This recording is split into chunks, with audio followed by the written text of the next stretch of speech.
Welcome to Mornings with Michal, episode 10.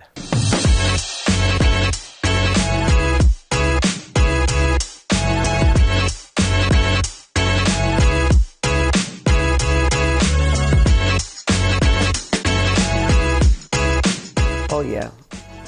I make my own spiritual family actually, so they're all friends, of course, but there is definitely a yes. The answer would be 100% yes. I have a gorgeous spiritual family that they're all really tight-knit. We're tight-knit friends. Even though we all live in different states, we get together maybe once or twice a year, but we're intricately connected spiritually. I have friends in many different areas of my life, for different reasons. But they're all like family in that space. So yeah, I don't really separate friends and family. I kind of mush them together, because if you have a bond with me and we are like really good friends together, then you're family. No. Well, I'm adopted, actually, so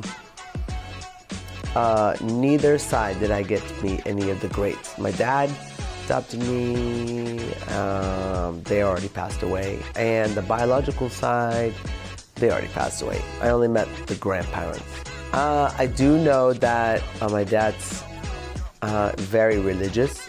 They were very religious, Ashkenazi, European Jewish, came from the Tsar, like my grandmother on my dad's side, came, hiding under rooftops and cellars and stuff, escaping from the Tsar.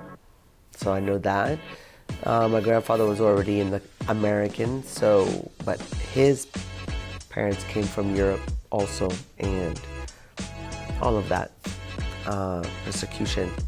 So moved to the United States. My mom, I met my grandmother on my mom's side, amazing, from Iraq, and Jewish, and prominent Jewish family that moved over to Israel in 1958, and very much went through that whole Zionist act where they came into a refugee camp and then to a shack, from a shack to a 2-bedroom house with 11 children.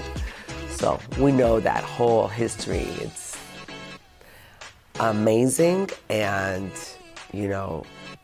heart-wrenching. It's beautiful. Of course I believe in soulmates. I believe that you might have more than one soulmate in your life. But I can say, like, when I grew up, my great aunt and my great uncle, Reuven and Git, 100% was soulmates. It's like I never see one without the other, and they all were like interweaved their life, and yet they had their own lives. It was very interesting, but they were, you knew that they were soulmates, that they were supposed to live their life together. And then I've seen, even in my life, that I've had a soulmate that, and it wasn't even a man and woman. It's not that kind of a relationship. A soulmate can be best friends. And my sister Miri, which is a great girlfriend of mine, we were like soulmates. We would speak the same language. We wouldn't even have to say it. We could like literally pick up papers and we would say the same thing would be on the paper. That's how we did. And sometimes we fought so much, but we love each other and we understood each other and we always took care of each other, and it was amazing. And I have another soulmate, soul sister, that I think is just awesome, and that's my sister that I do my jewelry with, and she's just family. We're a huge family together.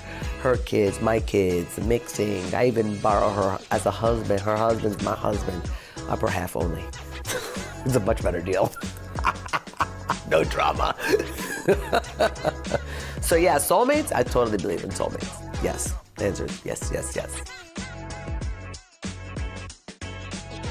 Oh, all my life lessons I learned the hard way. I'm one of those that, my mom would be like, let me teach you. I'd be like, yeah, I had to do it with my own hands, with my own feet, my own my own ideas. I was very stubborn as a child, but very determined, but very, very stubborn. I had an idea, I was gonna go through it all the way, and I will not give up. I was not one that gave up easily. I didn't. I believe that was failing and quitting, and that was who I was. I wasn't a quitter, and I wasn't a failure. So even in business, up and down and up and down and up and down, and I mean, that's business too. I mean, it goes with the economy, it goes with everything. It's not just you. But you know what I figured out is that all of those life lessons gave me the hard knocks to be able to go up and down like that. And then I started learning my spiritual growth. And once I started doing that, it was all coming up together. That doesn't mean that I didn't have ups and downs. It just meant that I had kind of everything rolling together. And instead of like slumping down and saying everybody hates me, I'm a victim, I'm a victim, I'm a victim, I come out of it, well, thank you for the learning, let's keep moving on. Now I understand why that and that happened. So yeah, hard knocks, normal, every day. You know, I think it would be boring if we didn't have that, but not setting the spirit to do it and give me some extras. I have my own. You know, you have to be careful what you ask for, because sometimes when you're like, oh, I'm doing all good, you know, they'll throw you some little daggers down there to make sure that you're humble. And that's really, I think that's a big thing, is to learn to be humble, to learn to be truthful. And with that, the hard knocks come in, because if you had everything gravy trained, you have a silver spoon in your mouth the whole time, I guarantee you, you're gonna be knocked down sometime. You will have to find and struggle. There's always gonna be. So I believe that if you struggle in the beginning, which I did as a child, it's and growing up, is you can come out of it easier than if you had the hard knocks as an adult. That's really hard. Creating a beautiful system for my children. That's the most proud of. Making sure that their schooling is good, making sure that they're thriving, making sure that they're happy. And creating a new warehouse. That's another amazing thing that happened. Last year was chock full of so much newness. But having the new warehouse and creating that and learning the new nuances, and there's a lot. That's a lot that goes on. Learning live streaming, that's also new. Well, thank you so much for watching. Please like and subscribe, and I will see you soon.